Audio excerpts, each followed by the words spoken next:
Alors la France continue à faire rêver, mais a-t-elle encore les moyens de ses rêves? Voilà les derniers mots de ce documentaire d'Yvonne de Beaumarchais. Alors que dire de cette sacro-sainte exception culturelle française? Est-elle condamnée face à la loi du marché? Et ces années de rigueur et de disette budgétaire ont-elles condamné nos politiques culturelles? Ou bien s'agit-il juste finalement d'un manque de vision et de stratégie de nos représentants politiques? C'est la question que je vais poser à mes invités. Jean-Michel Ribes, bonjour. Bonjour. Vous êtes auteur, metteur en scène et directeur du Théâtre du Rond-Point. Bienvenue. Vous avez écrit 1001 morceaux aux éditions L'Iconoclaste en août 2015 et vous venez de mettre en scène le spectacle Par-delà les marronniers qui est en tournée à partir de septembre 2016 en France, en Belgique et au Luxembourg. J'ai bon? Tout bon. C'est parfait. Bon.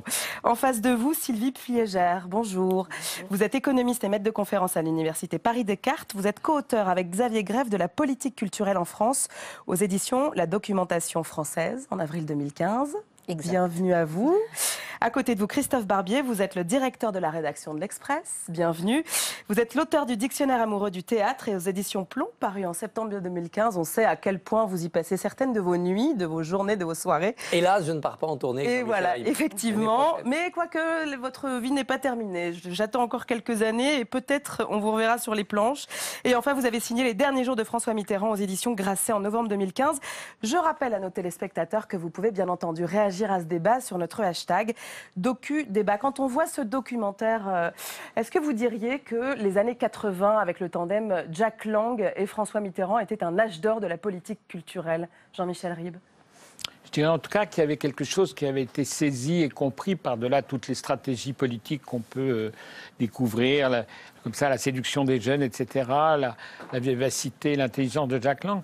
Je crois que par-delà tout ça, il y a quelque chose qui me semble important, c'est de sentir que finalement, ce qu'on appelle la culture n'est pas la danseuse de la République, mais quelque chose qui, d'une manière tout à fait inconsciente, est très important et donne fierté aux citoyens. Je me souviens d'un jeune SDF comme ça qui parlait dans la rue, qui gentiment avait vu des trucs bêtises que j'avais faites et qui m'a dit « Voilà, c'est ça qu'on aime, moi je préfère ça que de mendier, etc. » C'est-à-dire que c'est les gens qui disaient tout d'un coup « On aimerait... » Je donne mon pain pour Shakespeare. C'est-à-dire que on est dans une nourriture spirituelle, finalement. Peut-être pas spirituelle, mais on est dans ce qu'on pourrait appeler le désir et le plaisir à son plus haut degré, plus presque que le rêve. C'est-à-dire cette capacité de vous sortir d'un environnement, d'une réalité définitive, de quelque chose comme ça, d'un formatage des réalités, des gens qui savent tout, de la réalité qu'il faut regarder en face. Et comme le disait Schlütner, une réalité parfois doit se regarder en farce. Et c'est ça que ça nous apporte. Est-ce qu'on a idéalisé, Christophe Barbier, ces années ou pas ? Un petit peu parce qu'on avait une conjonction de trois personnages incontournables pour une grande politique culturelle. Un président passionné par la culture, pas seulement celle qu'il aimait lui, c'est-à-dire le livre, mais les autres formes de culture, passionné parce qu'il savait qu'il y avait en effet un ferment politique, un ferment d'identité très profond. Un ministre extrêmement agitateur d'idées, pourvoyeur d'imagination. Enfin, on le voit dans tout le documentaire, c'est vraiment un ministre qui a marqué son temps. Puis le troisième personnage, c'est l'argent.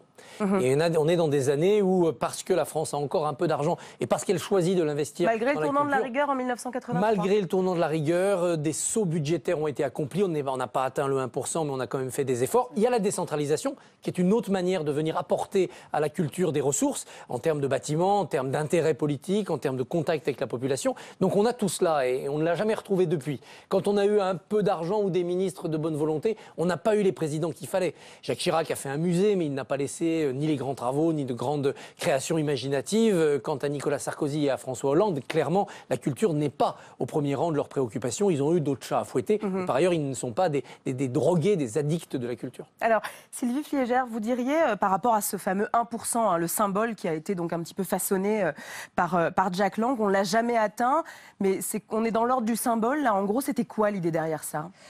Ça, c'était une vieille idée qui avait été lancée par Jean Vilar, déjà dans les années 50, et qui n'avait bien sûr jamais été atteint, puisqu'on était plutôt dans les 0,40%, 0,50% au mieux. Et donc là, je crois qu'effectivement, au moment donc de l'arrivée de François Mitterrand en 1981, la question s'est posée, bon alors, est-ce qu'on tente le 1% ? Et comme le documentaire le montre très bien, ils ont un peu coupé la poire en deux en disant, bon, 0,76%, et donc le budget a quand même doublé entre 81 et 82. L'objectif étant d'atteindre le 1% dans les années suivantes. Alors, il a été virtuellement atteint en 1993, sauf que au moment de la préparation de la loi de finances, sauf que 93 a été une très mauvaise année d'un point de vue économique et il y a eu des coupes budgétaires et en réalité, il n'a pas été atteint. Mais enfin, on peut dire qu'à partir des années 90, on frôlait, on était 0,95, 0,96, enfin, on était à près de 1%. Et depuis, finalement, on est plutôt resté dans ces eaux-là, 0,7, non, pas du tout. Là, ça a continué. Alors, le problème, c'est que depuis la réforme budgétaire et la mise en place de la LOLF, la loi organique pour les lois de finances, c'est vrai qu'on s'y perd un peu. Donc, il y a une espèce de rupture en 2006 où on peut voir jusqu'en 2006 une certaine continuité et on voit l'évolution des pourcentages. Depuis, il y a eu aussi des changements de périmètre. C'est la mission culture, plus la mission média, plus maintenant les avances à l'audiovisuel public. Donc, en fait, il faut reconstituer le puzzle. Et là, on arrive quand même plutôt, si on a une vision assez large, c'est-à-dire bien sûr au-delà de la mission culture, média, plus avance à l'audiovisuel public, on est autour de 7 milliards, 7 milliards, oui à peu près, on est sur du 1,9%. Ah oui, quand même. Donc là, en gros, on mais voit avec bien cette vision large. Ouais. On a une dimension symbolique en fait sur le budget de la culture. On a jusque-là réussi François Hollande, lors de son mandat, en fait, a au début baissé et ensuite remonté ce budget. Jean-Michel Ribes, à l'époque, vous l'aviez accompagné en juillet 2012, alors qu'il venait d'accéder à la présidence de la République en Avignon pendant le festival. Et à l'époque, dans une interview au JDD, vous disiez que le Parti socialiste est le parti le plus en pointe sur le sujet de la culture. Il est aujourd'hui à pouvoir, vous en attendiez beaucoup. Est-ce que vous êtes déçu ou plutôt diriez-vous que François Hollande en fait a été un bon président pour la culture ? Je crois que les étiquettes définitives ne sont pas de mise. Je pense simplement que ce que disait François Hollande, et je trouve ça assez intéressant, il a dit « j'aimerais qu'il y ait de la culture dans chaque ministère ». C'est-à-dire que tout d'un coup, on repartisse les choses et que l'économie est de la culture, que l'armée, enfin, je sais pas quoi. Et je trouvais que c'était pas mal. Alors maintenant, comme le disait Christophe, c'est vrai que ce n'est pas sa préoccupation première, mais n'empêche qu'il a laissé le champ ouvert. Et je pense qu'il y a eu une certaine liberté de créativité, il y a eu une certaine liberté, on voit bien tous les collectifs qui arrivent aujourd'hui, on voit bien, moi-même, ma petite aventure au rond-point, on l'a fait en brisant tout, en mettant que les auteurs vivants, etc. Et on a été très soutenus, quand même aussi bien par Delanoë, Catherine Tasca au début, et puis après la politique culturelle qui s'est installée avec les ministres d'aujourd'hui. Vous diriez une liberté ou un désintérêt ? Non, c'est pas un désintérêt. Je dirais que c'est quelque chose, si vous savez, c'est comme tout d'un coup, on dit à des enfants, allez-y, vous êtes créatifs, allez-y, vous avez le droit. C'est pas un désintérêt, c'est au contraire donner la possibilité de s'envoler. Alors évidemment, on n'a plus les mêmes, comme le disait Madame, on n'a plus, ou comme disait Christophe aussi, on n'a plus l'argent qui avait, les budgets sont. Mais je trouve qu'il y a une énergie qui continue à exister et il y a une, c'est difficile, il ne faut pas dire que ce n'est pas difficile, c'est très difficile, mais je pense qu'il y a quelque chose qui est revenu, c'est-à-dire qu'il y avait quand même, à un moment, il y avait une espèce de baronnie qui faisait que voilà, ça tournait en chaise musicale, c'était les mêmes, il y avait l'argent et ça tournait. Aujourd'hui, on sait bien qu'il y a la créativité, l'invention, etc., qui doivent venir au secours parfois d'un manque de budget. Je ne dis pas que la contrainte est toujours l'obligation. Ça veut dire que là, la digette budgétaire, finalement, moins on a d'argent, plus on a d'idées. Non, ce n'est pas tout à fait ça. Ce serait trop facile parce qu'on compense parfois par le mécénat si c'est possible. Je ne dis pas ça. Ce n'est pas vrai. Mais je veux dire que d'un certain côté, il y a un petit coup de fer en se disant... Il y a peut-être des endroits qu'on n'a pas visités, qui peut-être sont des choses qui n'ont pas besoin d'autant d'argent. Christophe Barbier, est-ce que vous êtes d'accord quand on voit qu'il y a eu 3 ministres de la Culture en 4 ans ? Il y a une discontinuité de la politique culturelle menée par François Hollande. Il y a cet esprit de liberté qui est incontestable, avec une forme de liberté d'expression, laissée tous azimuts. Il n'y a absolument à aucun moment la recherche d'une sorte de politique officielle, une politique du bon goût culturel français, ou bien de recherche d'une clientèle, d'un clientélisme électoral à travers une politique de la culture. De ce côté-là, Hollande est quelque part plus démocrate que Mitterrand. En revanche, le prix à payer pour ça, c'est que s'il n'y a pas de politique culturelle coercitive, il n'y en a pas non plus dans la clarté. On cherche un peu la ligne de force.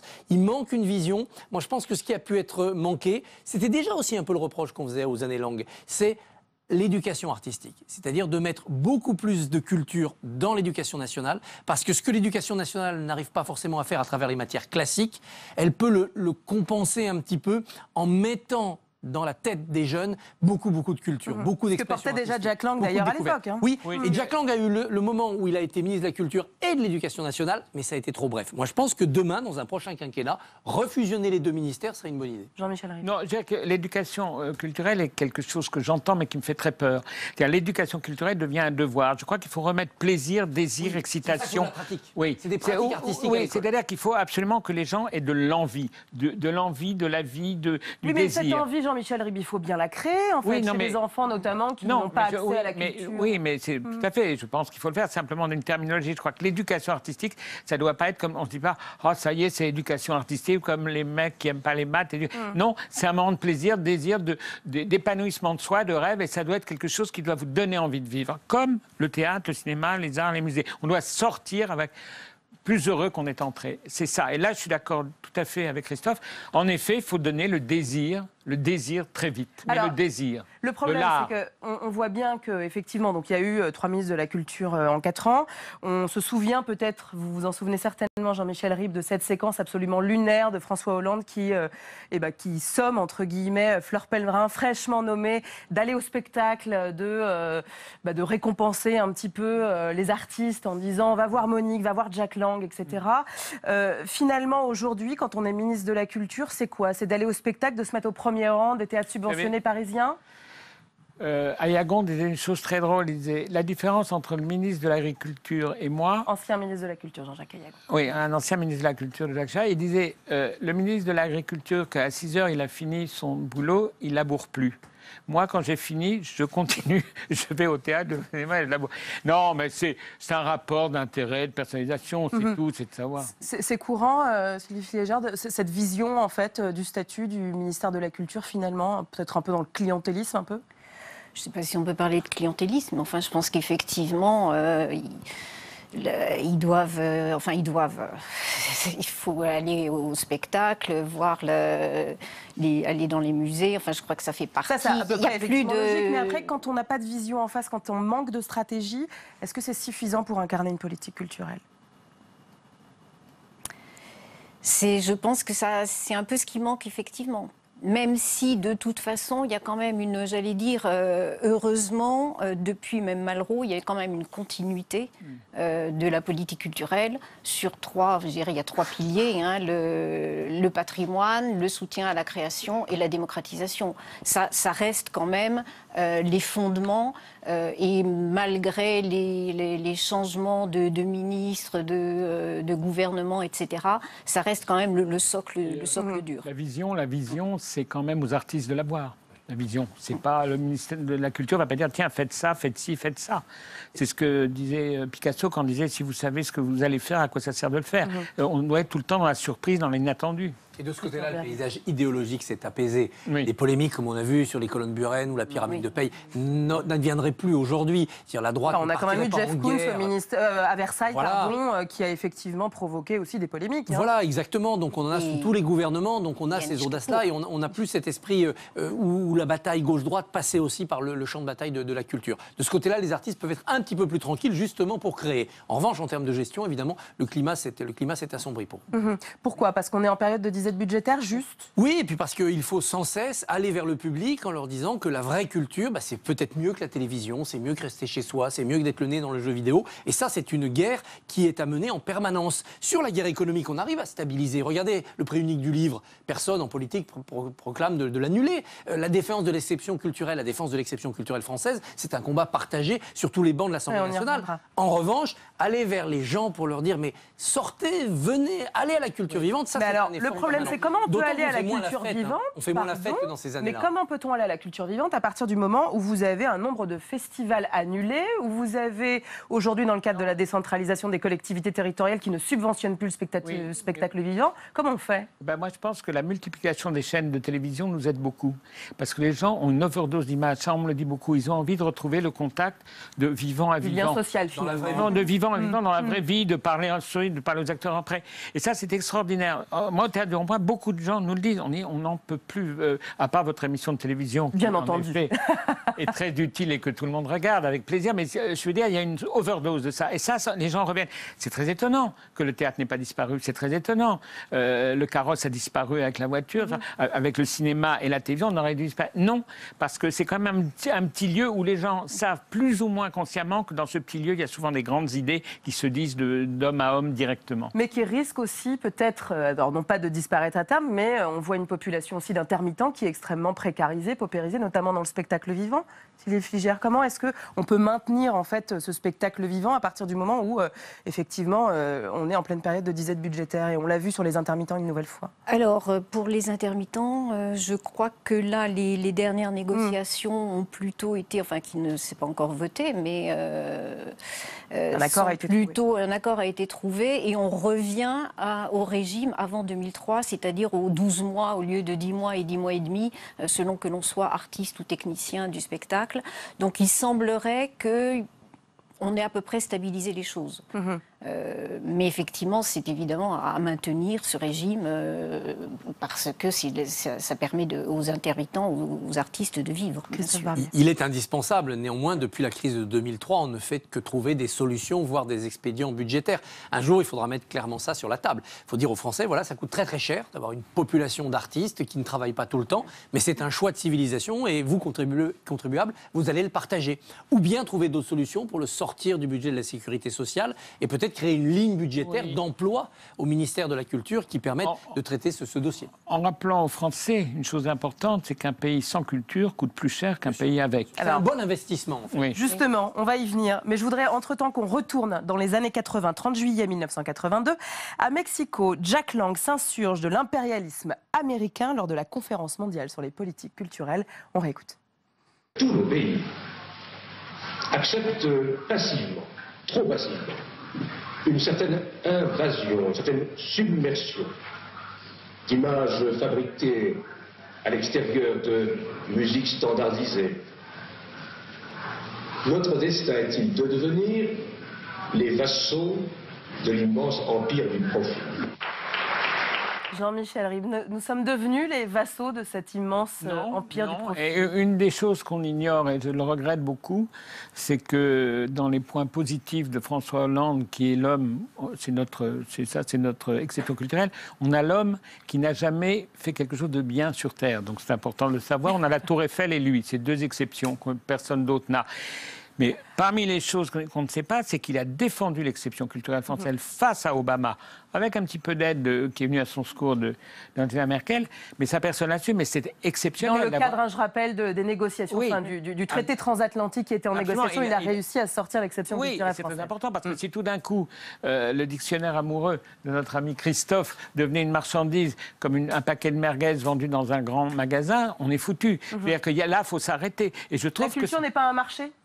La culture est un marché du désir, du plaisir, mais c'est pas un marché dans la mesure où c'est pas un objet qu'on peut, échanger contre autre chose, contre une paire de chaussettes en disant on vous achète un peu de Shakespeare, mais achetez-nous du blé, etc.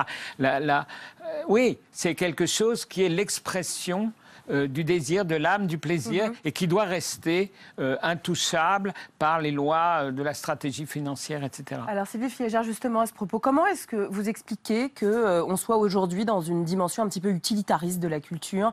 Elle se doit d'être rentable et on le voit dans plusieurs municipalités, on le voit sur des festivals.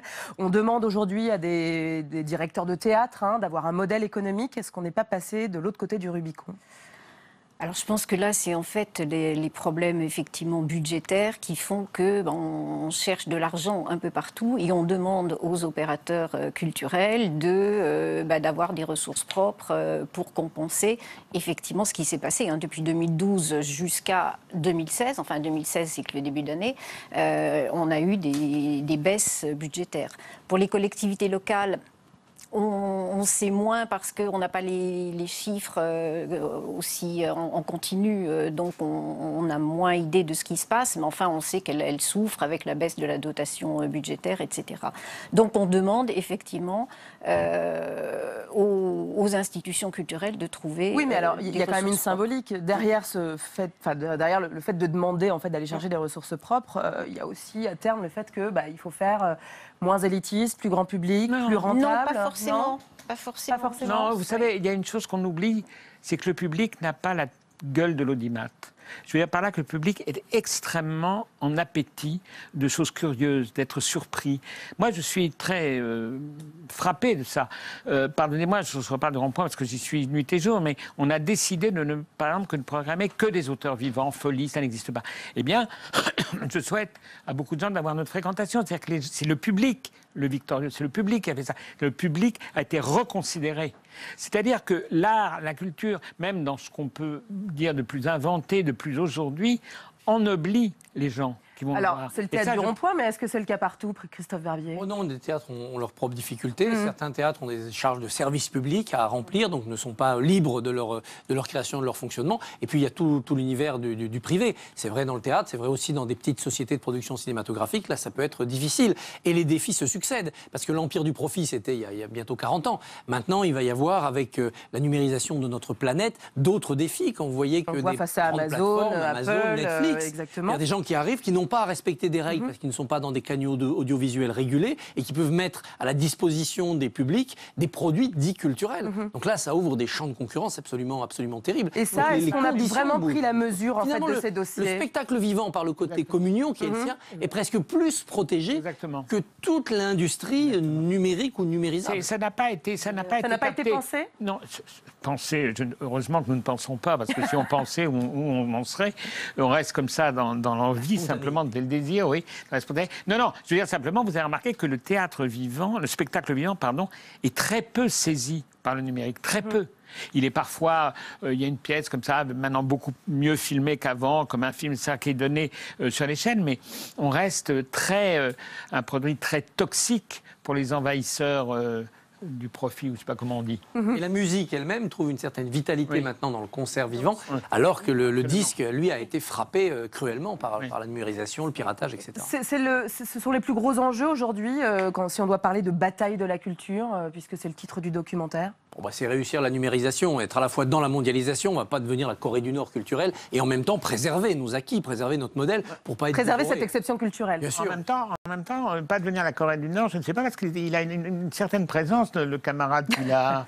Moi, je le trouve assez marrant, c'est pas mal, et c'est un bon acteur. Il est très théâtral, c'est ça? Oui, il est un bon acteur. C'est un personnage. René l'énervé il y a quelques années, il faut faire une comédie musicale sur Kim Jong-un. Oui, vous m'aviez demandé de faire... vous m'aviez demandé dans votre gentil livre de faire Hollande. Eh bien, écoutez, ce sera le mot de la fin. On attend cette comédie sur Kim Jong-un. Merci à vous. Et j'ai retrouvé ces mots de Victor Hugo en 1848 qui s'était écrié face aux ennemis d'une politique d'État sur la culture. Pour de petites économies que de grands dégâts. Donc, je vous remercie. Merci à vous tous. Nous, notre série continue, notre émission continue. Direction Marseille, sa Canebière, c'est Calanque et sa mairie. Pour conquérir et conserver le pouvoir, la classe politique marseillaise use et abuse du clientélisme, un procédé pas très moral, mais qui sous le soleil provençal est outrageusement assumé. C'est Marseille, le jeu du clientélisme, un documentaire de Xavier Monnier et Pierre-Oscar Lévy. À tout à l'heure.